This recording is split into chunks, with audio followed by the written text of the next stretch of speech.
এই চার্চেরই ছিল একটা সময় কেউ কেউ, তাদের মধ্যে এই স্থানীয়ভাবে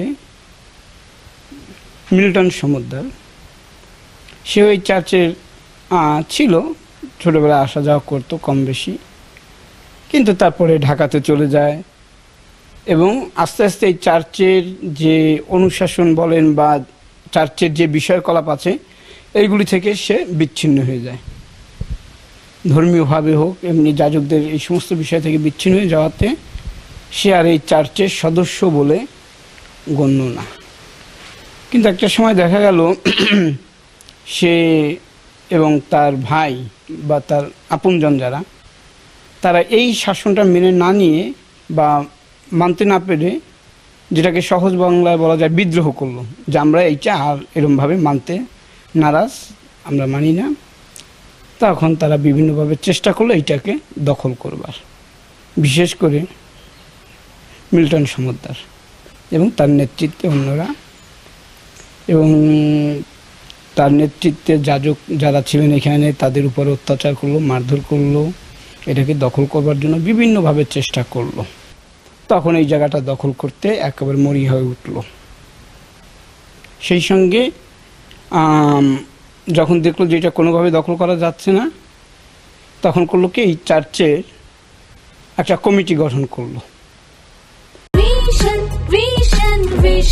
100% কপার কন্ডেন্সারে তৈরি ভিশন ফ্রিজ, তাই গুণে মানে অটুট থাকে বছরের পর বছর। প্রতিষ্ঠান পরিচালনার জন্য মন্ত্রণালয় এই কমিটি অনুমোদন করে দিয়েছে এবং আমরা সেটা যাজকগণ আমরা মেনে নিতে পারিনি বা নেইনি। এবং একটা সময় যখন আমাদের উপরে তখন ওই কমিটির চাপিয়ে দেওয়ার পরে এইখানে যাজকদের উপরে অত্যাচার আসলো এবং এই পাশে যে বিল্ডিংটা আছে ও পাশে যেখানে বসছিলেন ওই জায়গাটা তার এক প্রকার জবরদখল করে নিল। এটা কোন সময়? এইটা 2022-22-এর দিকে। হ্যাঁ, তখন কী করবো, আমরা নিরুপায় হয়ে আমরা দ্বারস্থ হলাম আইনের এবং আমরা মামলা করলাম এবং সেখানে মামলাতে আমাদেরই চার্চকে রায় দিয়েছে। আমাদের বিরুদ্ধেও যাজকদের এখান থেকে উচ্ছেদ করবার জন্য মিথ্যা মামলা দিল আমাদের যাজকদের সকলের বিরুদ্ধে।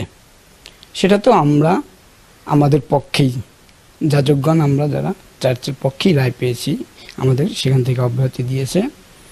এবং তার এই সমস্ত বিষয়ের এটাই প্রকাশিত হয় বা পাওয়া গেছে যে সে চেয়েছিল এই জায়গাটাকে দখল করে তার আয়ের বা তার এই যে বিষয়গুলো এখন মিডিয়াতে আমরা শুনছি বা বিভিন্নভাবে শুনতে পাচ্ছি, এই কাজটা করার উদ্দেশ্য এইখানে তার ছিল বলে আমাদের ধারণা।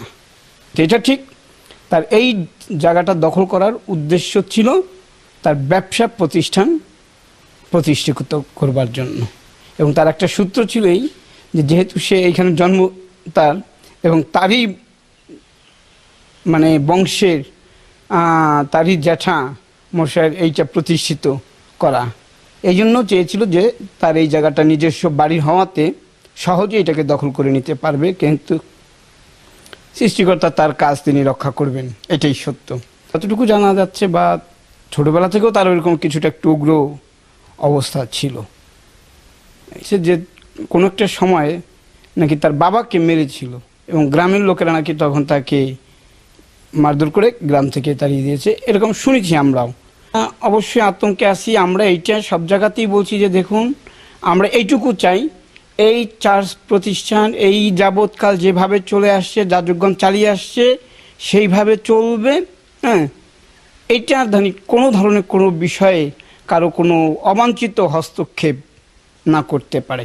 কারণ যাজকগণ মারধরের শিকার হয়েছে, হেনস্থার শিকার হয়েছে, মামলার শিকার হয়েছে। ওটা গ্রিন রোডে 5তলা বিল্ডিং, সেটা ওই 2018 সালে এই মিল্টন সমদ্দার বা তার বড় ভাই লিটন সমদ্দার এদেরই সঙ্গে একই সঙ্গে সম্পৃক্ততার যোগসূত্র ধরে তারা ওখানে ওইটাকে দখল করে আছে। যেহেতু কোর্ট থেকে আমাদের একটা রায় দিয়েছে, আমরা এটা মামলা করেছিলাম শুধু এইটা না, আপনি যে গেট দিয়ে ঢুকেছেন সেই মেন গেট পর্যন্ত তালা দিয়ে দিয়েছিল, যেন আমরা কোনোভাবে এখান থেকে যাজকগণ বাইরে বেরোতে না পারি এবং কোনো বিষয় আমাদের মামলার কোনো মোকাবেলা কোনো কিছু আমরা করতে না পারি। এই জন্য না, এটা হচ্ছে 2022 সালের দিকে। এটা যখন করছে সে নিজে উপস্থিত ছিল এবং এটার মূল লিডারই ছিল সে।